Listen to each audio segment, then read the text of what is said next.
My name is Margaret Sullivan, and I'm 67 years old. If you're watching this right now, I need you to take a deep breath, because what I'm about to share with you is something that still haunts me every single day. Something that happened right under my nose, in my own son's house, to my precious granddaughter. And if I hadn't trusted my instincts, if I hadn't acted when I did, I don't know if little Lily would still be here today. Let me start from the beginning. My son, Thomas, married a woman named Vanessa about 8 years ago. At first, I thought she was lovely, polished, well-educated, came from a good family. She had this perfect smile and this way of saying all the right things. Thomas was head over heels in love, and I was happy for him. I really was. When they had Lily 5 years ago, I thought my heart might burst with joy. My first grandchild, my little sunshine. Thomas worked as a financial analyst for a big firm in downtown Chicago. Long hours, high pressure, but good money. Vanessa had been a paralegal before Lily was born, but she quit to be a stay-at-home mother. "I want to give our daughter the best start in life," she'd say. And who could argue with that? I lived about 40 minutes away in Evanston, and I'd visit every Wednesday and Saturday. Those were my days with Lily. We'd bake cookies, read stories, play in the backyard. She was such a bright, happy child. Always laughing, always curious about everything. But then, about 6 months ago, I started noticing changes. It was subtle at first. Lily seemed more quiet during my visits. She'd still hug me when I arrived, but there was something different in her eyes, a wariness that hadn't been there before. She'd flinch sometimes when I reached to touch her shoulder. She stopped wanting to play our usual games. "Lily, sweetheart, do you want to help Grandma make chocolate chip cookies today?" I asked one Wednesday afternoon. She looked up at me with those big blue eyes and shook her head. "I can't, Grandma. Mommy says I need to practice being still." "Being still? What does that mean, honey?" She glanced toward the kitchen where Vanessa was preparing dinner. "Just being good," she whispered, not making noise. I felt a little twist in my stomach, but I told myself I was overreacting. Some parents were stricter than others, right? Maybe Vanessa was just trying to teach discipline, but the signs kept piling up. Dark circles under Lily's eyes, like she wasn't sleeping well. She started wearing long sleeves even on warm days. One Saturday, when we were playing in the backyard and she reached up to catch a ball, her sleeve rode up, and I saw what looked like finger-shaped bruises on her upper arm. "Lily, what happened to your arm?" She pulled her sleeve down quickly. "I fell, Grandma. I'm clumsy." But the way she said it, the way her eyes darted toward the house, it felt rehearsed. I tried talking to Thomas. Called him at work one day. "Tom, honey, I'm a little worried about Lily. Have you noticed she's been different lately?" "Different how, Mom?" "Quieter. More withdrawn. And she had some bruises on her arm. She said she fell, but—" "Mom," he interrupted, and I could hear the exhaustion in his voice. "Kids fall. Kids get bruises. That's normal. And as for being quiet, maybe she's just going through a phase. Vanessa says she's been a bit defiant lately, so they're working on behavior correction." Behavior correction. The phrase made my skin crawl. "What kind of behavior correction?" "I don't know, Mom. Timeouts, taking away privileges, normal parenting stuff. Look, I've got a meeting in 5 minutes. Can we talk about this later?" We never did talk about it later.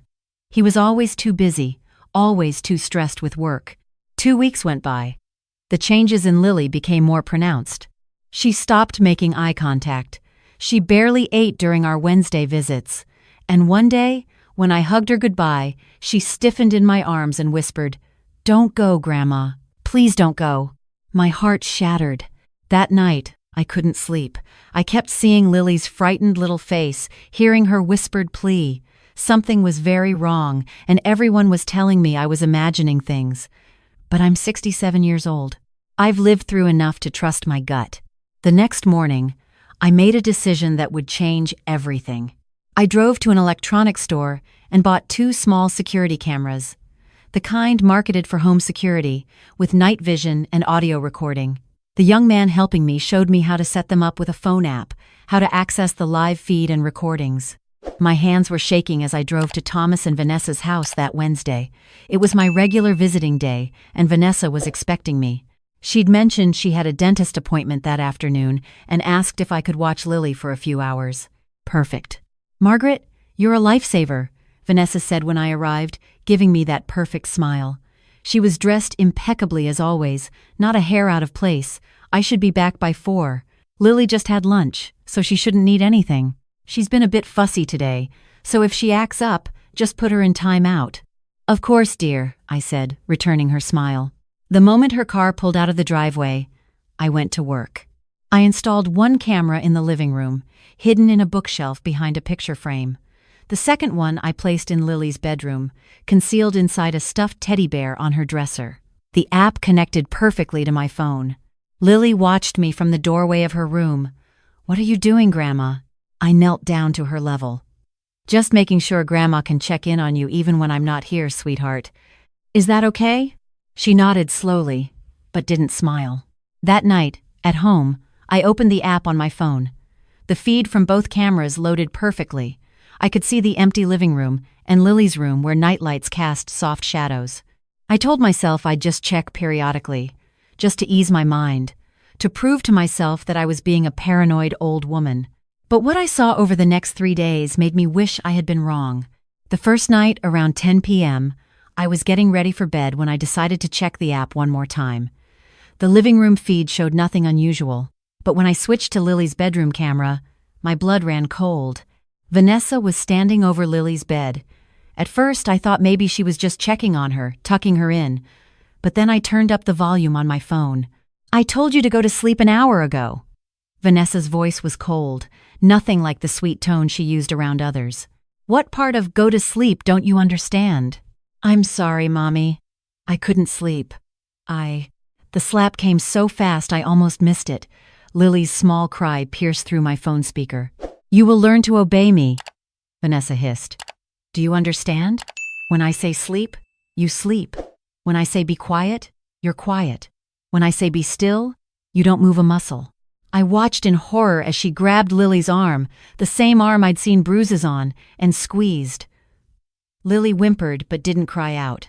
"That's better. See? You can control yourself when you want to. Now, go to sleep, or I'll give you something to really cry about." Vanessa left the room, and I could hear Lily's soft sobs in the darkness. My hands were trembling so badly I almost dropped my phone. My sweet granddaughter, my baby, being tormented in her own home, in her own bedroom. Every instinct screamed at me to call the police right then, to drive over there and rescue Lily immediately, but something held me back. A cold, rational voice in my head that sounded like my late husband, Harold. "Think, Maggie, think this through. One video might not be enough. You need an airtight case." Harold had been a lawyer before he passed. He'd always told me that in cases involving children, you needed overwhelming evidence, because the courts favored keeping families together, and a mother would always have the benefit of the doubt. So, as much as it killed me, I waited. I documented. I recorded. The second night was worse. Around 9 p.m., I watched Vanessa enter Lily's room. Lily was sitting on her bed, playing quietly with a doll. "What did I tell you about playing before bedtime?" "But Mommy, I finished all my quiet time. I sat still for a whole hour like you said." "Don't talk back to me." What happened next made me literally sick to my stomach. Vanessa grabbed the doll from Lily's hands and threw it against the wall. Then she pulled Lily off the bed and made her stand in the corner. "You'll stand there until I say you can move. No crying, no sounds. If I hear a single peep out of you, it'll be worse tomorrow." Lily stood there, facing the corner, her small shoulders shaking with silent sobs. Vanessa sat on the bed, watching her, for 45 minutes. 45 minutes! I watched every second, tears streaming down my face, my phone clutched in my hand like a lifeline. When Vanessa finally left, Lily collapsed onto her bed, exhausted. She was asleep within minutes, but even in sleep, her little body was tense, curled into a protective ball. The third night, I saw the conversation that made everything clear. Around 8 p.m., Vanessa's phone rang. She was in the living room, and I could hear everything through that camera. "Hi, Mom," Vanessa said. "No, Thomas isn't home yet. He's working late again." "Yes, I know. He's never here anymore." A pause as she listened. "Lily?" Oh, she's fine. I mean, she's being difficult as usual, but I'm handling it. Another pause. Mom, I'm doing exactly what you did with me, and I turned out fine, didn't I? Children need discipline. They need to learn, respect, and obedience. All this modern, gentle parenting nonsense is creating entitled brats. My stomach dropped. Her mother knew. Her mother was encouraging this. Yes, I'm careful. Thomas never sees anything. He leaves at 7 a.m. and doesn't get home until 9 p.m. most nights. And his mother? Please. She's so old and oblivious. She thinks Lily is just going through a phase. That's when I knew I had enough. 3 nights of clear video and audio evidence, proof of systematic abuse, proof that this was deliberate, calculated, and generational. But I also knew I had to be smart about this. The next morning, I called my attorney, David Chen. He'd handled Harold's estate and had been a friend for years. David, I need help. It's about my granddaughter. I spent an hour in his office, showing him the videos. He watched in grim silence, his expression growing darker with each clip. Margaret, this is serious child abuse. We need to act immediately, but we need to do this right. If we go to the police directly, there's a chance Vanessa could claim the videos were doctored or obtained illegally. Let me make some calls. He contacted a colleague who specialized in family law. Together, they developed a strategy. First, we'd get Lily to a doctor for a full examination. The medical documentation of injuries would corroborate the video evidence. Second, we'd report everything to Child Protective Services with a complete package: videos, medical reports, and witness statements. Third, we'd file for emergency custody on Thomas's behalf, even without his knowledge. David explained that as the non-abusive parent, Thomas would have the strongest case for immediate custody, and once he saw the evidence, he'd understand. But we had to move fast. That same afternoon, I called Thomas. Tom, I need you to come to my house right now. It's about Lily. Don't tell Vanessa. Just come. Mom, I'm at work. I can't just... Thomas James Sullivan, I am your mother, and I am telling you that your daughter is in danger. You will leave work right now and come to my house. This is not a request. I'd never used that tone with him since he was a teenager. It worked. He was at my door within an hour. David was there too. We sat Thomas down and showed him the videos. I'll never forget the sound he made when he saw his wife hit his daughter. It was somewhere between a sob and a roar, a sound of pure anguish and rage. He watched all 3 nights of footage, his face going from red to white to gray. I didn't know, he kept saying. Oh God, I didn't know. I'm never home. I'm always working. I thought everything was fine. Tom, David said gently, your mother recorded this evidence because she knew we'd need it. Now we need to get Lily out of that house. Today. We explained the plan. Thomas would pick up Lily from the house, telling Vanessa he was taking her out for ice cream. He'd bring her straight to Dr. Patricia Wong, a pediatrician David had contacted who was expecting us. Thomas was shaking as he drove to his house. I followed in my own car, parking down the street. 20 minutes later, I saw him walk out with Lily in his arms. She looked confused but not upset. Dr. Wong's examination took 2 hours. She documented everything. The finger-shaped bruises in various stages of healing, the marks on Lily's back consistent with being struck with a belt. The emotional state of a child living in constant fear. This child has been systematically abused, Dr. Wong told us, her voice professional but her eyes furious. I'm mandated to report this, and I will be providing a complete medical report to support any legal proceedings. That evening, CPS showed up at Thomas and Vanessa's house. They had the videos, the medical reports, David's legal brief, and a court order for emergency removal of the child from the home. I wasn't there, but Thomas told me later that Vanessa's perfect facade cracked immediately. She tried to claim I had fabricated everything, that the videos were fake, that I was a bitter old woman trying to break up their family. But when they showed her the videos, when they showed her the medical evidence, when they told her that her own voice was recorded saying her mother taught her these methods, she had nowhere to hide. CPS removed Lily from the home that night. She stayed with Thomas at my house. Vanessa was ordered to leave the marital home and have no contact with Lily pending investigation. The next few weeks were a blur of police interviews, lawyers, court hearings. Vanessa's mother, Patricia, was also investigated. While she hadn't directly abused Lily, her encouragement and knowledge of the abuse made her complicit. Both were charged with child abuse. The evidence was overwhelming. The videos alone would have been damning, but combined with the medical reports and Lily's own statements to child psychologists, there was no defense. Vanessa pleaded guilty to avoid trial. She was sentenced to 2 years in prison and permanent loss of parental rights. Her mother, Patricia, received probation and was barred from any contact with Lily. Thomas filed for divorce immediately. He also made a hard decision, one I was proud of him for. He quit his high-pressure job and found a new position with better hours and less travel. He couldn't change the past, couldn't undo his absence, but he could change the future. Lily lived with Thomas at my house for the first 6 months. We all needed to heal together, to rebuild our family in a healthier way. The trauma didn't disappear overnight. Lily had nightmares. She was hypervigilant, always watching for signs of anger or disapproval. The child psychologist explained that it would take time, possibly years, for her to fully recover. But slowly, gradually, we saw glimpses of the little girl she used to be. 3 months after Vanessa's arrest, Lily laughed, really laughed, the way children should laugh, full and genuine and free. We were baking cookies together, and she got flour all over her face, and she just laughed. Thomas and I both started crying. 6 months after, she started sleeping through the night without nightmares. 9 months after, she told Thomas she loved him without prompting, without fear. It's been a year now since that terrible discovery. Lily turned 6 last month. Thomas bought a house for just the two of them, close to me, with a big backyard and a swing set. I see them almost every day. Lily is in therapy, and so is Thomas. They're both doing the work to heal, to build a new normal. Is she completely recovered? No. She still has moments of anxiety.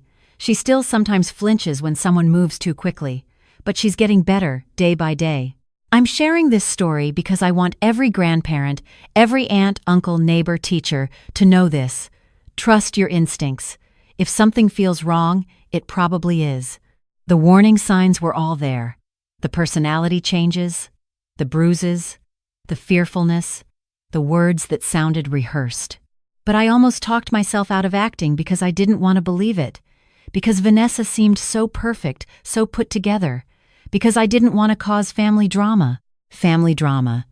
That phrase almost cost my granddaughter her safety, possibly her life. If you see something, say something.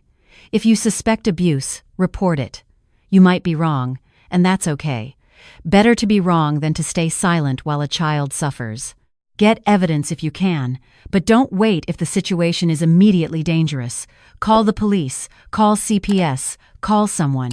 And to the children watching this, I want you to know, what happened to Lily was not her fault. It's never the child's fault.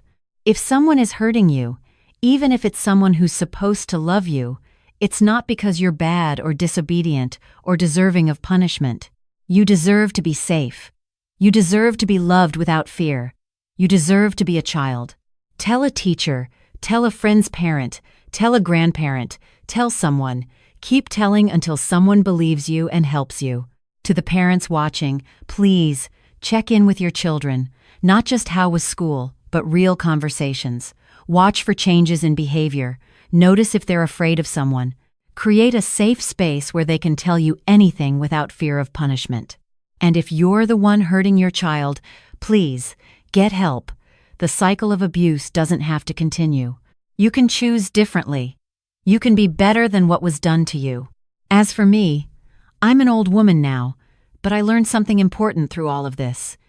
Age doesn't make you powerless. Sometimes it takes the wisdom of years, the experience of decades, to see what others miss. To trust yourself enough to act even when everyone tells you you're wrong.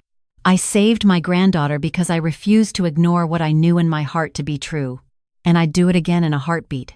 If this story helped you, if it gave you the courage to speak up for a child in your life, please share it. Please let it be the push someone needs to trust their instincts and act. Our children are depending on us. Let's not let them down. My name is Margaret Sullivan. I'm 67 years old, and I'm my granddaughter's hero. Not because I'm brave, but because I loved her enough to see the truth and act on it. Be that person for a child in your life. Be their hero. They're counting on you.